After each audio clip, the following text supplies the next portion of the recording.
তোমাদের সকলকে reuse life in shell চ্যানেলে ওয়েলকাম। আজকে হচ্ছে ইংরেজি নতুন বছরের সেকেন্ড দিন, আর আমরা যাচ্ছি এক্তেশ্বর মন্দির। এটা বাঁকুড়ার কিন্তু একটা খুব বিখ্যাত মন্দির এবং দ্বারকেশ্বর নদীর তীরে এটা অবস্থিত। তো আমিও বাড়ি এসেছিলাম আর বন্ধু বাড়িতেই ছিল, তো আমরা দুজনে মিলে ঠিক করলাম যে বছরের প্রথম দিন তো প্ল্যান হয়নি, আমি অন্য মন্দিরে গিয়েছিলাম, ও বিজি ছিল, তো সেকেন্ড দিন আমরা এক্তেশ্বর যাব। তো এক বছরের মতো এখানে আমাদের আসা হয়নি, তার মধ্যে কিন্তু অনেক কিছু চেঞ্জ হয়ে গেছে। এই যে ব্রততী এখানে চন্দন ঘষছে, এই জায়গাটাও চেঞ্জ হয়ে গেছে। এই যে পুরো জায়গাটা দেখছো, এটা পুরোভাবে নতুন করা হয়েছে। তারপরে চন্দন ঘষে আমরা সব কিছু সংকল্প টঙ্কল্প করে ভালো করে পুজো হয়ে গেল আমাদের, এবং পুজোর আগে বা পুজো চলাকালীন আমরা কোনো ভিডিও করিনি। ফাইনালি আমাদের পুজো এবার ডান। তো চলো তোমাদের ভালো করে মন্দিরটা ঘুরিয়ে দেখায়, কারণ আজকে প্রচণ্ড ফাঁকা মন্দিরটাতে, মানে কেউ নেই বললেই চলে, গুটি কয়েক মানুষজন ছিল। হয়তো এটা 1 তারিখে এলে কিন্তু অনেকটা ভিড় থাকতো। তো এই গাছের তলাতে দেখছো শিবলিঙ্গগুলো, অনেকে হয় না সেই শিবলিঙ্গ ঘরে রাখে না বা কিছু প্রবলেমের জন্য হয়তো রাখতে পারেনি, তারা কিন্তু এখানে মন্দিরে রেখে যায়। আর এক্তেশ্বর বাবার দর্শন করার আগে কিন্তু আমাদের এখানে গণেশ পুজো করতে হয়, যেহেতু সব ঠাকুরের আগে গণেশের পুজো হয়। তো প্রথমে এখানে পুজো দিয়ে তারপরে আমরা প্রবেশ করব এক্তেশ্বর মন্দিরে। তো গণেশের পুজো দেওয়া হয়ে গেলে এই যে দেখছো সামনে, এটাই হচ্ছে এক্তেশ্বরের মেন যে মন্দিরটা সেটা।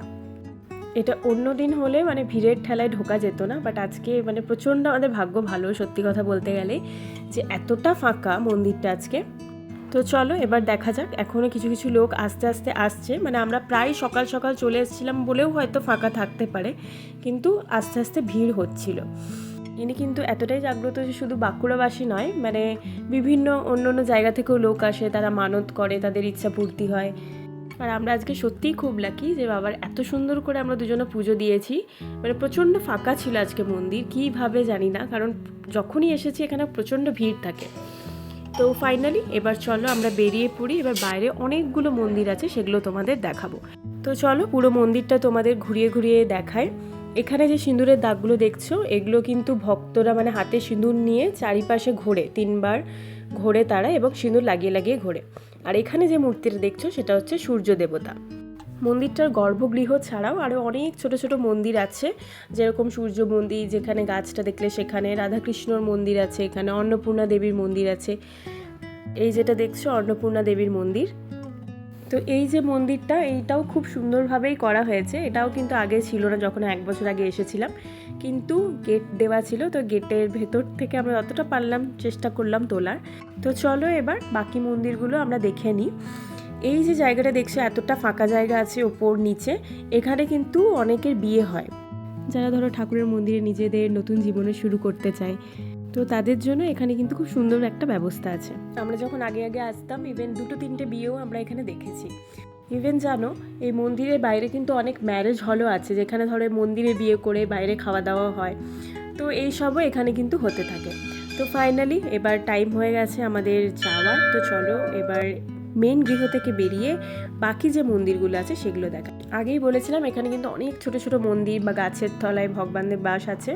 এখানে নন্দী, এবং নন্দীকে কি সুন্দর একটা ধুতি দিয়েছে, মানে যারা হয়তো মানত করেছিল তারাই দিয়েছে। এটা আরেকটা শিব মন্দির, আর এটা পুরো যে জায়গাটা সেটা। তো ছোট্ট ছোট্ট তোমরা শিবের মন্দির এখানে কিন্তু অনেক দেখতে পারবে। গর্ভগৃহ ছাড়াও আমরা যেখানে গিয়েছিলাম ওই শিবও কিন্তু অনেক জাগ্রত। ইভেন এবার যেখানে আমরা যাব সেটা হচ্ছে মা মনসার মন্দির। এটা ঢুকতেই ডান হাতের দিকে পড়ে মন্দিরটা, এবং ইনিও কিন্তু খুব জাগ্রত। আর এই হচ্ছে মা মনসার মূর্তি। তোমরা জানো এখানে শ্রাবণ মাসে কিন্তু গাজন হয়, চৈত্র মাসে প্রচণ্ড ভিড় হয়, তো তোমরা চাইলে সেই টাইমেও আসতে পারো যদি তোমাদের ভিড় পছন্দ, কিন্তু আজকে সেরকম কিছুই নেই। আরেকটা শিব মন্দিরে আমরা এখানে প্রবেশ করছি। এই মন্দিরটা দেখলাম রিপেয়ার করছিল। তো ফাইনালি এবার ভোলে বাবার দর্শন করে আমাদের টাইম হয়ে গেছে এবার ফিরে যাওয়ার। তো চলো এবার আমরা ফিরি। এটা হচ্ছে এন্ট্রেন্সটা, আর এখানে তোমরা যাবতীয় জিনিস পেয়ে যাবে, যেরকম বিভিন্ন মন্দিরের পাশে থাকে সমস্ত জিনিস তোমরা এখান থেকে কিনে তারপরে পুজো দিতে পারো। তো তোমরা যারা বাঁকুড়া আসছো কাজের সূত্রে হোক বা ঘোরার সূত্রে, অবশ্যই একবার এখানে দর্শন করে যেও। ভিডিওটা ভালো লাগলে লাইক করে দেবে, কমেন্ট করে দেবে এবং সাবস্ক্রাইব করে দেবে আমার চ্যানেলটাকে, যেটা হচ্ছে reuse life in a shell. Thank you.